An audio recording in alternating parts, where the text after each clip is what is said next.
Galactic Station. Epsilon 9 wasn't just big, it was obscenely, ridiculously, almost offensively large.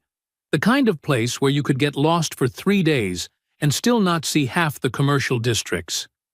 Floating in the sweet spot between 6 major trade routes, before we begin, YouTube shows me that 93% of you haven't subscribed yet. Subscribing is free, it really supports our community, and I'd love for you to be part of it. Also, drop a comment and let me know where you're watching from. It served as the galaxy's most ambitious experiment in let's put all the species in one giant tin can and see what happens. Spoiler alert, mostly it worked. Mostly. The station housed approximately 200,000 beings from 83 different species, each with their own ideas about personal space, acceptable noise levels, and whether or not it was appropriate to eat your business partners after a successful negotiation. There were rules, of course, lots of rules. Rules about air mixture in shared spaces, rules about acceptable gravitational variance, rules about which species were allowed to make eye contact with which other species without it being considered a declaration of war. And then there were the Nolmari. The Nolmari didn't just follow rules, they enforced them. Standing anywhere from 6 to 8 feet tall depending on their lineage, they resembled what would happen if you took Earth's big cats. Taught them to walk upright, gave them opposable thumbs, and then handed them a few thousand years of military discipline. Their fur ranged from deep midnight black to warm golden amber, always with distinctive pattern markings that identified their family lines. Their eyes, though, those were what got you. Vertical pupils that could dilate to almost complete circles in low light, and an intensity that made you feel like you were being assessed, calculated, and sorted into a mental filing cabinet labeled either useful or prey. Captain Wolven commanded the station's security forces with the kind of efficiency that made other species both grateful and slightly terrified. He was massive even by Nolmari standards, his dark gray fur streaked with white along his muzzle, marking him as both experienced and, if you knew Nolmari culture, absolutely not someone you wanted to cross. His morning briefings were legendary for being precisely 8 minutes long. Never a second more, never a second less. He ran his department like a military operation, which made sense because, well, he'd run several actual military operations before taking this posting. The Nolmari had a reputation, fierce, proud, hierarchical to a fault. They respected strength, valued discipline, and viewed emotional displays as weaknesses to be conquered, which made what was currently happening in the station's Nolmari nursery sector so completely, utterly, impossibly wrong that every instinct Wolven possessed was screaming that reality itself had malfunctioned. The alarm had started as a low pulse, the kind that made your stomach drop before your brain had fully processed what it meant. Wolven had been reviewing duty rosters when his second-in-command burst through his office door, which was already a bad sign because the door had been locked. "The cubs!" she'd panted, her spotted fur bristling with obvious distress. "All 5 of them. They've breached containment." Wolven had gone very, very still. "Explain." "The security feeds show them working together. Not fighting, not competing, cooperating. They overrode the nursery locks using what looks like a planned sequence. Sir, they're moving through the station as a coordinated pack." That was impossible. Nolmari cubs didn't cooperate. They competed. They established dominance through conflict.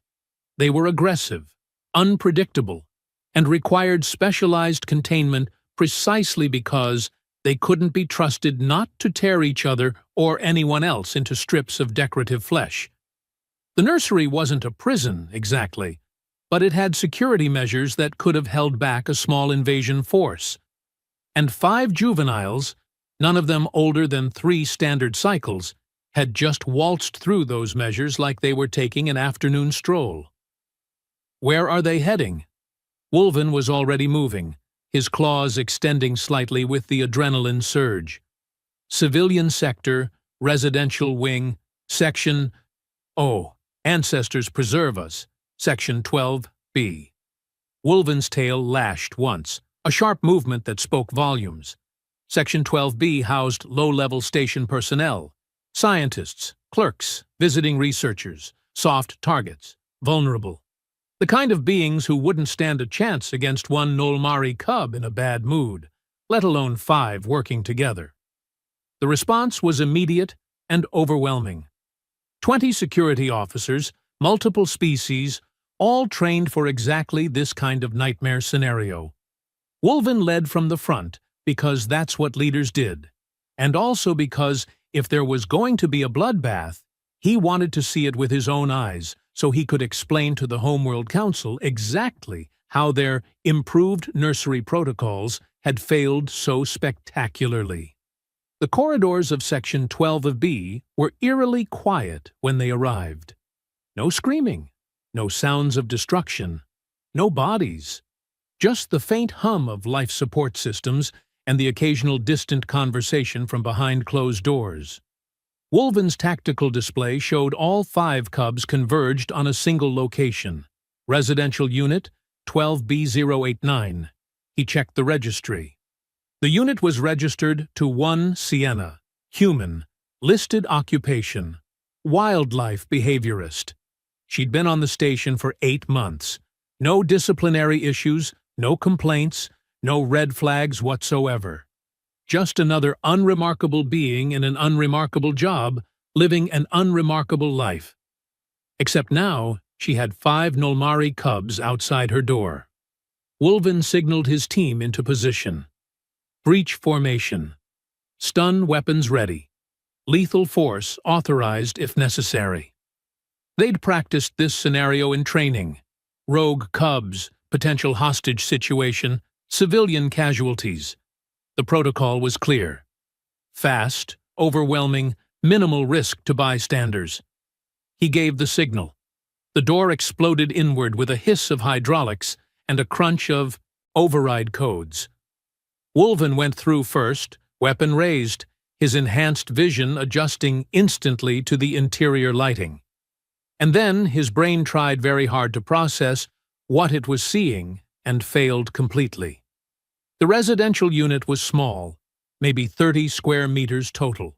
Standard furniture, a sleeping platform, a work desk with a holographic display currently showing some kind of biological charts, storage cubbies built into the walls, soft lighting, a few personal items that marked it as actually lived in rather than just occupied.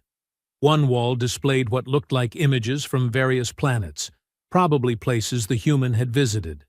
In the center of the floor, sitting cross-legged on a cushion, was the human. And surrounding her, arranged in what could only be described as a protective circle, were all 5 cubs. They weren't attacking. They weren't aggressive. They weren't even particularly alert to the sudden intrusion of armed security personnel. They were purring. The sound filled the small space, a deep thrumming that Wolven felt in his chest. The largest cub, a male with distinctive ear tufts, had positioned himself directly between the human and the door, but his posture wasn't threatening. It was protective. Watchful, yes, but calm. Another cub, smaller, with unusual pale markings, was literally asleep with her head resting in the human's lap. The human, Sienna, looked up at the sudden invasion of her home with an expression that could only be described as mild surprise. Not fear, not panic, just a sort of, oh, hello there recognition that suggested she'd been expecting company. Just perhaps not quite so many, and not quite so heavily armed. Her eyes, a warm brown that seemed almost golden in the lighting, flicked from Wolven to the cubs and back again. She had the kind of face that was hard to read, not because it was expressionless, but because it seemed to be expressing several things at once. Concern, yes, but also amusement. Understanding, but also question. She was dressed simply, practical station clothes, her dark hair pulled back in a loose tie. Nothing remarkable, nothing threatening, nothing that explained why 5 of the most dangerous juvenile predators in known space were treating her like she was the center of their entire universe. "Oh, hey there," she said, her voice steady and somehow impossibly carrying a note of gentle humor. "Is it past their curfew?" Wolven stared. Behind him, he could hear his second-in-command making a sound that might have been a strangled laugh or possibly the beginning of a nervous breakdown. Someone's weapon drooped slightly, the barrel pointing at the floor instead of center mass. The cubs didn't move, didn't startle, didn't react to the armed intrusion with anything resembling appropriate Nolmari juvenile aggression. The one sleeping in Sienna's lap made a small chirping sound and shifted position, getting more comfortable. "What?" Wolven said slowly, each word carefully measured. "In the name of every sacred ancestor, am I looking at right now?" Sienna glanced down at the cubs, then back up at Wolven. One hand was resting gently on the sleeping cub's back, moving in a slow, rhythmic pattern that might have been petting, or might have been some kind of pacification technique, or might have been something else entirely. "I'm guessing," she said, maintaining that impossible calm, "that this looks a bit unusual?" Unusual. She'd said unusual. Like she'd rearranged the furniture in an unexpected way. Like she'd chosen an unconventional flavor of nutrition paste. Not like she was sitting in the middle of a containment breach surrounded by apex predators who should have been actively trying to kill everything in sight. Wolven took a step forward. The large male cub's ears swiveled toward him, tracking the movement, but he didn't growl, didn't bare his teeth, just watched with an alertness that was evaluating rather than threatening.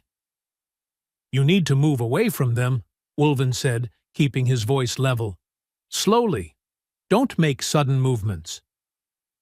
"I don't think," Sienna replied, still in that maddeningly casual tone, "that's going to work the way you want it to." "I'm not asking. I'm ordering. You're in danger. Those are Nolmari cubs. They're really comfortable right now? Yeah." She gestured slightly at the one in her lap, who had started purring louder, a sound that somehow harmonized with the others. "I'm not sure they're going to just let me get up and walk away. They seem pretty attached to this spot." Attached. She'd used the word attached. Wolven felt something in his carefully ordered worldview beginning to crack. He'd spent decades understanding Nolmari behavior, studying their social structures, mastering their instincts. Cubs didn't attach. Cubs competed. Cubs established dominance. Cubs were, by every measure of their biology and culture, incapable of the kind of pack behavior he was witnessing. And yet, "What did you do?" he asked, and his voice came out rougher than he intended. "What chemical did you use? What neural manipulation? What?" "I literally have no idea what you're talking about." Sienna's expression shifted to something that looked like genuine confusion. "I didn't do anything to them. I've never even been in physical contact with them before tonight." "Then explain." Wolven gestured at the scene with one clawed hand. "This." Sienna looked around at the cubs, her expression thoughtful. "I mean, I've been watching them through the nursery window for a few weeks, but that's it. Just watching. Is that, like, not allowed or something? Because nobody said anything. Watching them. Through a window. For a few weeks. And somehow, impossibly, 5 Nolmari cubs had decided that this random human was worth breaching containment, crossing multiple sectors, and forming a protective detail around. Wolven's communicator chirped. He tapped it, not taking his eyes off the scene in front of him. "Captain!" The voice of station, Commander Bellax, crackled through, carrying the gravelly resonance of the granite-hide species. "I'm seeing feeds from your location. Please tell me those cubs are sedated, and that human is a handler we forgot to put in the system." "Negative on both counts, Commander." A pause. A long pause. The kind of pause that suggested someone was reviewing footage multiple times to make sure their eyes weren't malfunctioning. "Bring everyone to Conference Room 3. Now. And Captain, don't let those cubs out of your sight, or the human. Especially the human." "Understood." Wolven looked at Sienna. Sienna looked at Wolven. The cubs looked at both of them and seemed entirely unconcerned with the whole situation. "So," Sienna said after a moment, "are we going somewhere?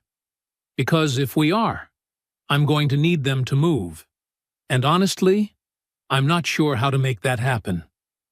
As if to punctuate her point, the sleeping cub stretched, yawned with a mouth full of very sharp teeth, and settled back down, somehow getting even more comfortable in her lap. "We need you to come to a secure location," Wolven said carefully, "for questioning." "Am I under arrest?" "I don't know what you are. That's what we're going to find out." Sienna considered this, then nodded. "Okay, fair enough. But, I think they're coming with me, just so we're all on the same page about that." She wasn't wrong. When station security tried to create separation, even just to move Sienna down the corridor, the cubs responded with immediate distress. Not aggression, which would have been expected. Distress. Whimpering, pacing, pawing at the air, their earlier calm dissolving into obvious anxiety. The moment Sienna spoke, though, using soft, reassuring sounds that weren't even words, they settled. It took 20 minutes to move what should have been a simple extraction. The cubs wouldn't leave her side.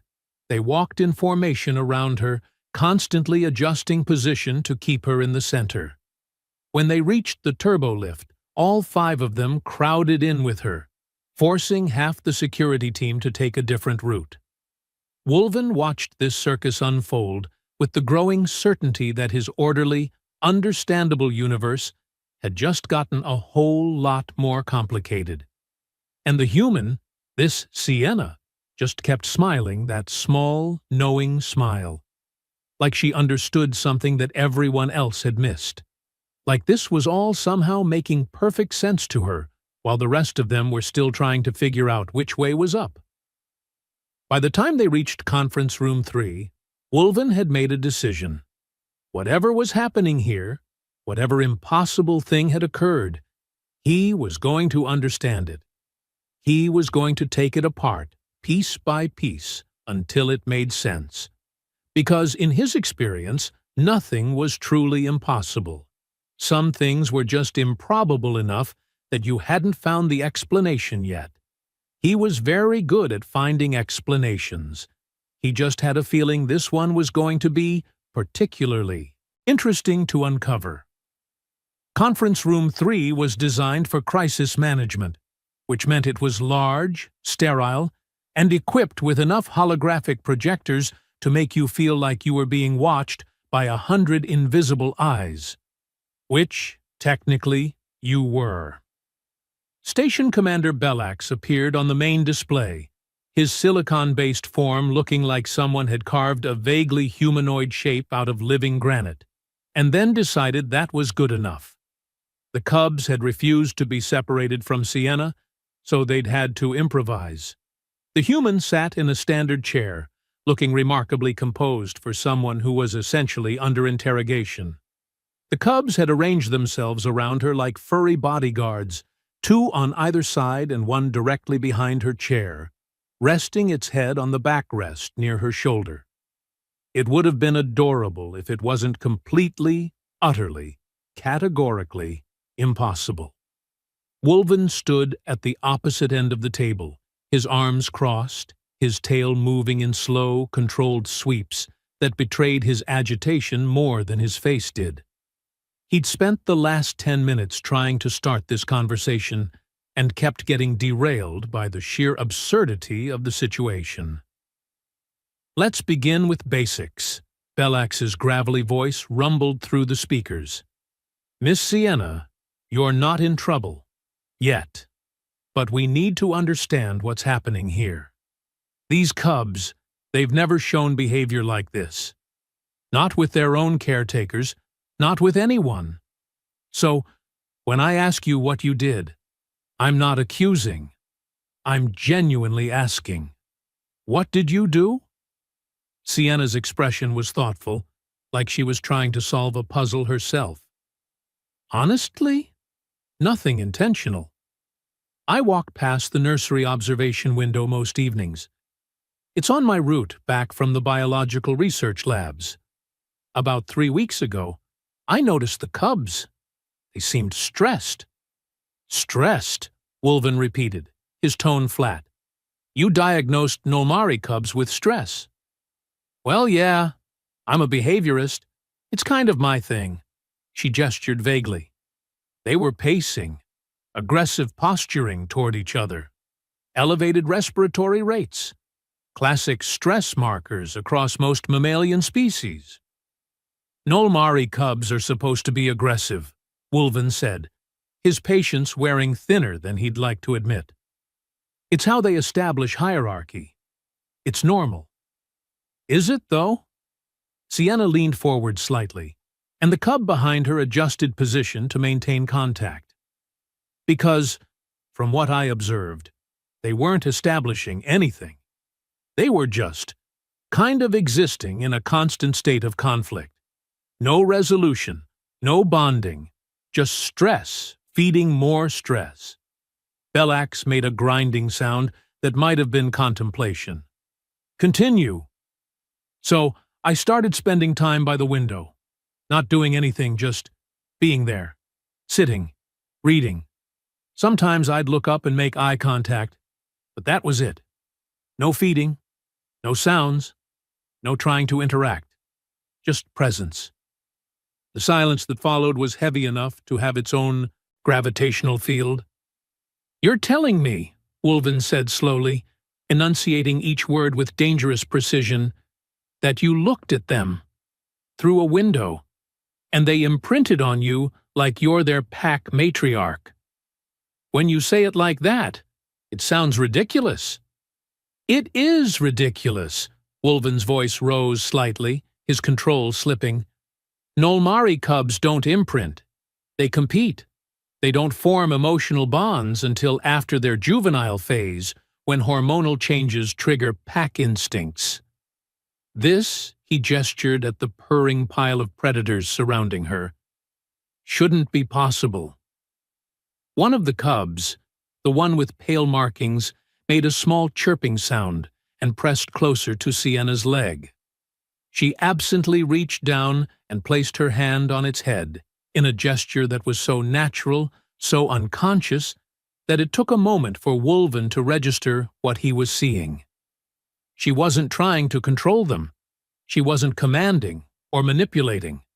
She was just existing with them. And they were responding like it was the most natural thing in the universe. "I want a full background check," Bellax ordered. "Medical scans, technology sweeps. If she's using pheromone manipulation or neural dampening fields, I want to know." "Commander, with respect, I'm right here," Sienna interjected. "You can just ask me if I'm using something. The answer is no. I don't even know how that stuff works." "Then explain the cubs." "I can't," she admitted, and there was genuine frustration in her voice now. "I'm as confused as you are. I study animal behavior, yeah, but I've never seen anything like this either. One night I'm reading by their window. The next they're breaking out and showing up at my door like I ordered them delivery."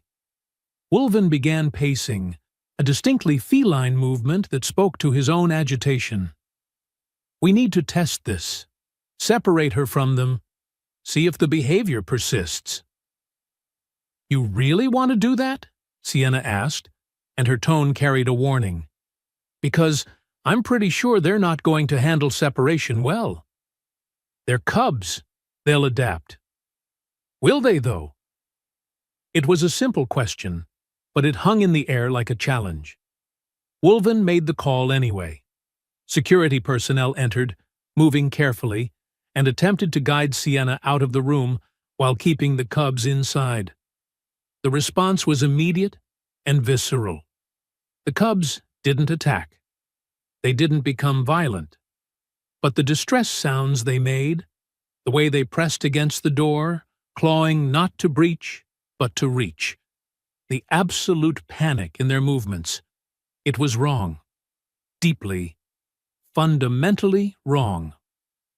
Wolven watched through the observation glass as the largest cub, the one with ear tufts, began a keening sound he'd never heard from his species before. The others joined in, creating a harmony of misery that made something in his chest tighten uncomfortably. "Enough," he said, and the security team brought Sienna back. The moment she entered the room, the cubs mobbed her. Not aggressively, but desperately, pressing against her, chirping, purring, seeking contact like she was oxygen, and they'd been suffocating. She knelt down, murmuring soft nonsense syllables, and they calmed. Just like that. Instant transition from distress to contentment. Belax's image flickered.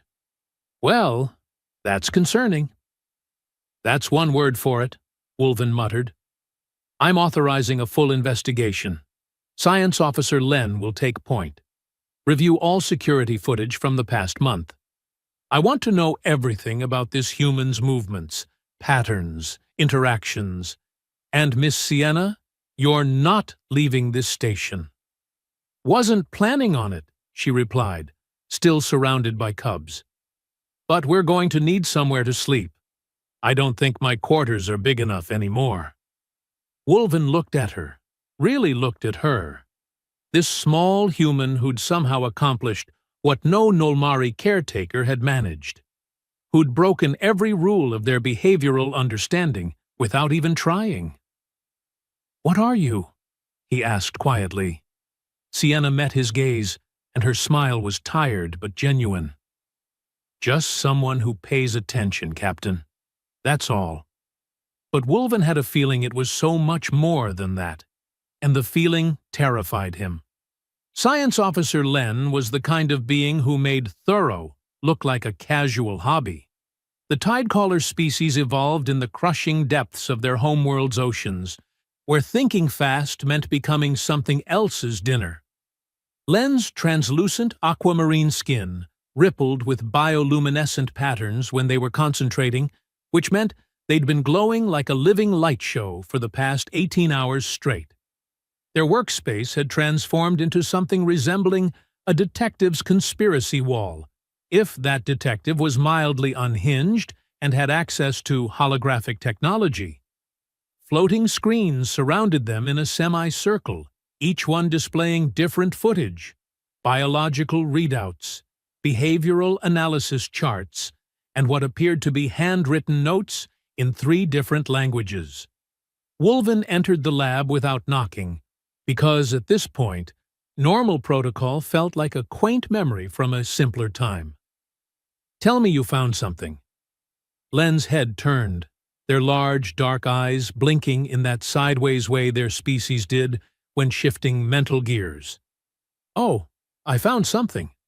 The question is whether you're going to believe it, because honestly, I'm still processing it myself, and I'm the one who did the analysis. Try me. After the last 20 hours, I'll believe just about anything." "Famous last words, Captain." Len gestured, and one of the screens expanded, showing security footage from 3 weeks prior. The timestamp marked it as late evening, station time. This is the first recorded instance of Sienna spending time near the nursery observation window. The footage showed exactly what she'd described. the human, sitting on a bench positioned about 5 meters from the reinforced transparent wall. She had a data pad in her lap, appeared to be reading. Occasionally, very occasionally, she'd glance up toward the window. "Seems mundane," Wolven observed. "That's what I thought. Then I did frame-by-frame analysis." Len tapped a control, and the footage slowed to a crawl. "Watch her face, specifically her micro-expressions." Wolven leaned closer. At normal speed, Sienna looked like she was just glancing at the cubs, but slowed down, isolated, analyzed. It was different. Her eyebrows shifted minutely. The corners of her mouth moved in tiny increments, her head tilted by degrees so small they were almost imperceptible. "I don't understand what I'm looking at." "You're looking at unconscious communication," Len said, their patterns flaring brighter with excitement. "Now, watch this. I'm going to show you what the cubs were doing at the exact same timestamps." Another screen appeared, this one showing the nursery interior. The 5 cubs, 3 weeks ago, before any of this chaos started. They were aggressive, as expected. Posturing, snapping. The largest male had just pinned one of the others in what looked like a dominance display. "Standard juvenile behavior," Wolven said. "Right. Now watch what happens when Sienna makes eye contact." The footage synced. The moment Sienna's eyes tracked toward the window, toward that specific altercation, her expression shifted. Just slightly. A softening around the eyes, a relaxation in her jaw. Her shoulders dropped maybe a centimeter. And in the nursery, the cubs, all 5 of them, stopped. Not immediately. It took maybe 3 seconds. But the aggression de-escalated. The pinned cub was released. The group dispersed, moving to different areas of the space. Still alert, still competitive, but the immediate violence had evaporated. "That could be coincidence," Wolven argued, but his voice lacked conviction. "Could be, except it happens 83 times over the course of 3 weeks. Len pulled up a chart that looked like it had been designed to give someone a headache. Every single time the cubs showed elevated aggression, Sienna responded with micro-adjustments in her body language, and every single time, within 5 to 10 seconds, the cubs de-escalated. Wolven felt something cold settle in his stomach. She was controlling them, through the glass, without knowing it. Not controlling. That's the wrong word. Lens patterns swirled into a more complex configuration, usually a sign they were about to say something they knew would be controversial. She was communicating, on a level so subtle, so instinctive, that she wasn't even aware she was doing it. That's impossible. Communication requires intent. Does it, though? Len pulled up another screen, this one displaying comparative biological data. Let me tell you about a trait that most advanced species evolved away from millions of cycles ago. We call it unconscious social mirroring. It's a primitive mammalian behavior pattern where beings synchronize their emotional states and physical responses without verbal or chemical cues. We use pheromones. Telepathic species use mental links. Verbal species use complex language structures. Exactly. We use intentional conscious methods. Humans, Captain, still use the ancient way. They read micro-expressions, body language, breathing patterns, postural shifts. They do it automatically, constantly, without thinking about it. It's how they survived before they developed advanced language. It's how their infants bonded with caretakers before they could speak. And they never lost it. Wolven stared at the screens, at the evidence mounting in front of him. "You're telling me she domesticated 5 Nolmari cubs through unconscious body language?" "I'm telling you, she made them feel safe. Not through control. Through genuine, instinctive empathy." Len's voice carried a weight of revelation. "Watch this compilation I made." The screens merged into a single display, showing dozens of instances, cut together. Every time a cub showed stress, Sienna's breathing pattern slowed. When cubs fought, her posture became non-threatening, open, calm.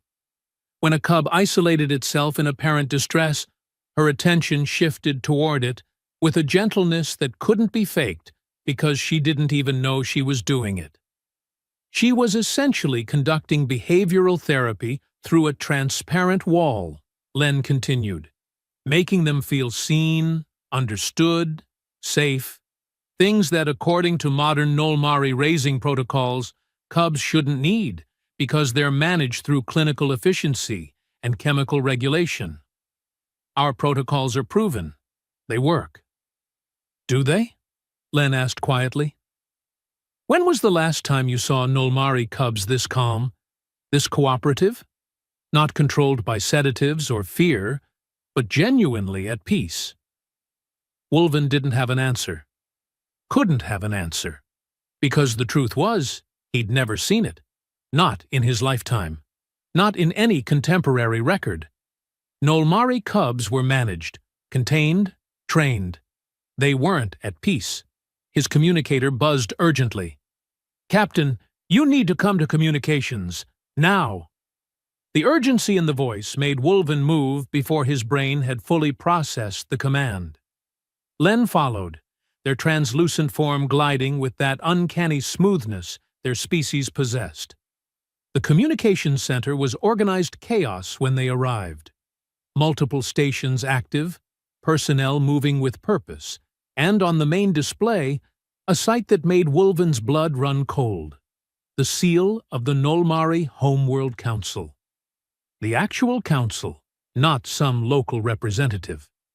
This was the governing body of his entire species, and they were calling the station directly. Commander Bellax was already on another screen, his stone features somehow managing to convey concern. "Captain, they're demanding to speak with someone in authority about the situation." The council seal dissolved, replaced by a face that Wolven recognized instantly. Ambassador Shen, one of the eldest living Nolmari, his fur more white than its original golden color, his eyes carrying the weight of centuries. Shen wasn't just an ambassador. He was a historian, a cultural guardian, someone who remembered the old ways before modern society had streamlined everything. "Captain Wolven." Shen's voice carried that distinctive gravelly quality that came with extreme age. "I understand we have an unprecedented situation. 5 cubs, bonded to an alien, specifically, a human." "Yes, Ambassador. We're investigating—" "Tell me," Shen interrupted, which was rude by any standard, but somehow he made it sound wise. "Has anyone attempted to return the cubs to standard nursery care?" "We conducted a separation test. The cubs became extremely distressed." "And when reunited with the human?"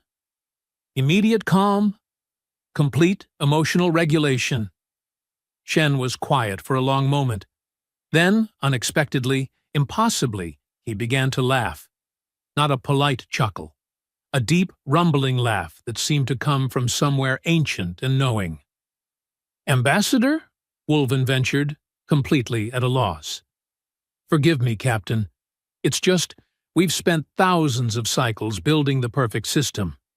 Clinical efficiency, chemical regulation, optimal environmental controls. We made cub raising a science." Shen's eyes gleamed with something that might have been mirth, or might have been sadness. "And a human who knows nothing of our ways, who simply sat by a window and cared, accomplished what we couldn't. She remembered what we forgot." "I don't understand." "No, you wouldn't. You're young. You were raised in the new ways." Shen shifted, his posture changing to something more formal. "Let me tell you about ancient Nolmari history, Captain. Before technology, before efficiency protocols, when our cubs were raised in communal groups with empathetic bonding. The revelation hit Wolven like a physical blow. We don't raise cubs that way anymore. No, we don't. Because we evolved past it, made it more efficient, better. Except, Shen's voice dropped, heavy with implication, our cubs have become increasingly difficult, more aggressive, harder to integrate into adult society. The Homeworld Council has been quietly concerned for decades, but we were too proud to admit our perfect system was failing. You're saying our modern protocols are wrong? I'm saying we optimized the wrong things, Captain. We made the process efficient, but we forgot to make it kind. The silence following Ambassador Shen's statement stretched long enough to become uncomfortable. Wolven found himself staring at the elderly Nolmari's face on the screen, trying to reconcile thousands of cycles of cultural understanding with what he was hearing. You're suggesting, Wolven said carefully, that we abandon proven protocols based on one human's accidental interaction with 5 cubs.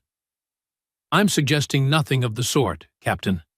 Shen's whiskers twitched in what might have been amusement. I'm not suggesting, I'm ordering. The Homeworld Council wants this human to continue working with the cubs, not as their keeper, but as a consultant. She'll teach our caretakers what she does, how she does it.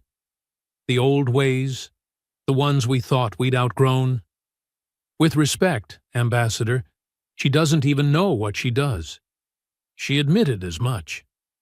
Then we'll help her understand. And in understanding, perhaps we'll understand ourselves better. Shen leaned forward, his aged eyes sharp despite the years. Captain, when was the last time you played as a cub? Not trained, not drilled in hierarchy. Played. The question caught Wolven off guard. He reached for the memory and found it distant, hazy.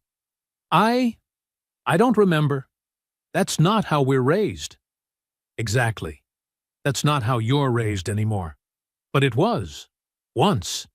And maybe, just maybe, that's what we lost. The transmission ended, leaving Wolven standing in the communications center, feeling like the ground beneath his feet had shifted by several degrees. Commander Bellax's stone features managed to convey what might have been sympathy, which was impressive for a being made of living rock. You're being reassigned, Captain, Bellax said, not unkindly. Effective immediately, you'll work alongside Sienna as liaison and security oversight. The Council wants progress reports every 5 days. I'm a security captain, not a whatever this is. You're whatever the Homeworld Council says you are. Besides, Bellax's tone carried a hint of something that might have been humor. You're already involved. Might as well make it official. 3 days later, Wolven found himself in what had been hastily converted from a storage bay into a specialized living space. The cubs needed room. Sienna needed room. And apparently, now he needed room too, because observation meant being present, not watching through cameras. The space was larger than standard quarters, but still felt cramped with 5 growing Nolmari cubs prowling around. Someone from station services had brought in cushions, climbing structures, and various enrichment items. It looked less like a scientific observation post and more like someone's eccentric living room. Sienna sat cross-legged on the floor, a datapad balanced on her knee, making notes. The cubs were scattered around the space in various states of activity. 2 were wrestling, but it was different from what Wolven had seen in nursery footage. Playful rather than aggressive. The others were exploring the new structures, occasionally glancing back at Sienna as if checking in. You're thinking very loudly over there, Sienna said without looking up. Wolven realized he'd been standing in the doorway for several minutes. I'm observing. You're brooding. There's a difference. She glanced up, her expression open and slightly amused. Come sit. They're not going to bite you. Probably. That's not reassuring. Wasn't meant to be. But seriously, you're making them nervous. You've been standing there radiating tension for, what, 5 minutes now? They pick up on that. Wolven moved into the space, his movements controlled and deliberate. The large male cub, the one he'd mentally labeled as the protective one, tracked his approach, but didn't react aggressively. Just watched. He sat, feeling awkward and far too aware of his own body language. The cubs observed this new development with varying levels of interest. So, Sienna said conversationally, Len showed me their analysis. The whole unconscious communication thing. Apparently, I've been running behavioral therapy sessions without knowing it, which is both cool and slightly terrifying. You didn't know, Wolven said, still watching the cubs. Any of it? Not consciously, no. But I don't know. Maybe I felt something? Like, I'd look at them and just think they seemed unhappy? Stressed? And I'd want them to feel better? She shrugged. That's not exactly scientific methodology. No, it's empathy. I guess so. Is that unusual? In the galaxy, I mean. Most humans I know would have done the same thing. And there it was, the thing that had been bothering Wolven since Len's presentation. Most species evolved past that kind of unconscious emotional processing.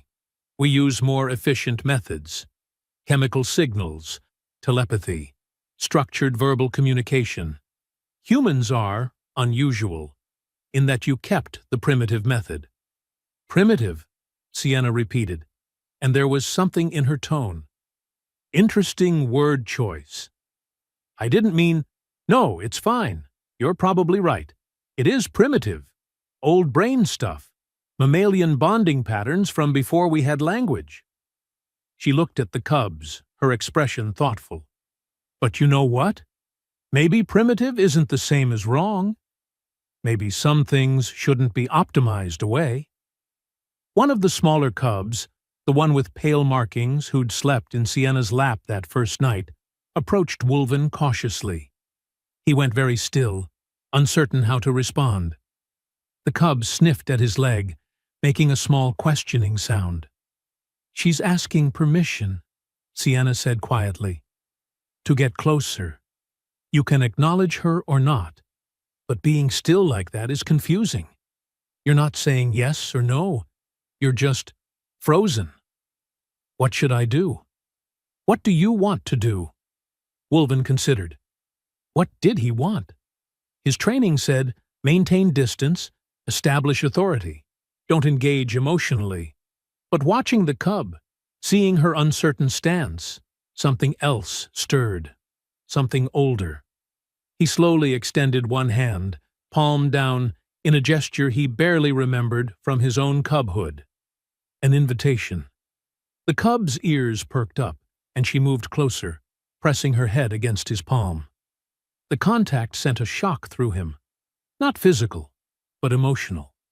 This tiny being, trusting him, seeking comfort. Not because of hierarchy or chemical signals, but because he'd offered kindness. That's it. Sienna's voice was soft, encouraging. You're doing great. I don't know what I'm doing. Neither do I, most of the time. That's kind of the point. Over the following weeks, something shifted. Not just in the cubs, though they thrived in ways that made the standard nursery protocols look barbaric by comparison, but in Wolven himself. Sienna taught him, though she'd argue she wasn't teaching anything. She'd just exist with the cubs, reading their moods, responding to their needs. When they were energetic, she'd play. When they were calm, she'd provide quiet companionship. When they were stressed, she'd simply be present. A steady anchor in their world. Watch their ears, she'd say. See how they're swiveling? They're listening to something in the ventilation system. It's making them nervous. Or, The big one. He's not being aggressive. He's being protective. There's a difference. He thinks the others need guarding. Or, she's tired but fighting sleep because she doesn't want to miss anything. Cubs do that. Well, human children do that too, actually. Guess some things are universal. Wolven found himself learning a language he'd forgotten he knew. The subtle shifts in posture that meant play versus aggression. The difference between a warning growl and a conversational rumble. The way a cub's tail position could tell you their entire emotional state, if you just paid attention. One evening, as the cubs settled down for sleep in a pile that somehow included both Sienna and, increasingly, Wolven himself, she asked him a question. Why do you think your species moved away from this? The empathetic bonding thing? Wolven was quiet for a long time, one hand resting on a sleeping cub's back, feeling the steady rhythm of breathing. Efficiency, I suppose. This, he gestured at the scene, takes time, attention. It's not standardized. You can't optimize it. No, Sienna agreed. You really can't. Every cub is different. Every interaction is unique. It's messy and unpredictable and sometimes frustrating. So, why do it this way? She looked at him, and her smile was gentle. Because they're not products to be optimized, Captain. They're people. Small, furry, occasionally bitey people, but people. And people need more than efficiency. They need to feel like they matter. The cubs, responding to some signal Wolven couldn't consciously identify, shifted closer. The protective male pressed against his side. The pale-marked female chirped softly in her sleep. How did your species survive being this vulnerable to others' emotions? Wolven asked, genuinely curious. This level of empathy. It seems like it would be a weakness. Sienna's expression shifted to something thoughtful, maybe even a bit proud. We didn't survive despite it, Captain. We survived because of it. Empathy isn't weakness. It's the most powerful survival tool we ever developed. It let us form bonds strong enough to face anything. It made us care about each other enough to build civilizations. She paused, scratching behind one of the cub's ears. Your species became strong by being fierce. Ours became strong by caring fiercely. Different paths, same destination. Maybe the galaxy needs both. Months passed. The cubs grew, thrived, transformed. But more importantly, they began integrating with Nolmari caretakers who'd been trained, or maybe retrained, in the old ways. The ways that Sienna had never forgotten because humans had never abandoned them. The last official observation, the one Wolven included in his final report to the Homeworld Council, took place in the now upgraded nursery facility. The space looked different. More open, more enriched, more alive, and it wasn't just these 5 cubs anymore. Other Nolmari younglings had been gradually introduced to the new protocols. Wolven watched as a Nolmari caretaker, young and eager, knelt down to a cub's level, offering open body language instead of commanding posture. The cub responded, not with submission, but with trust. Sienna stood beside him, observing with that quiet satisfaction of someone who'd accidentally started a revolution and was still processing it. You know, Wolven said, Ambassador Shen called this morning. The Homeworld Council is implementing these protocols planet-wide.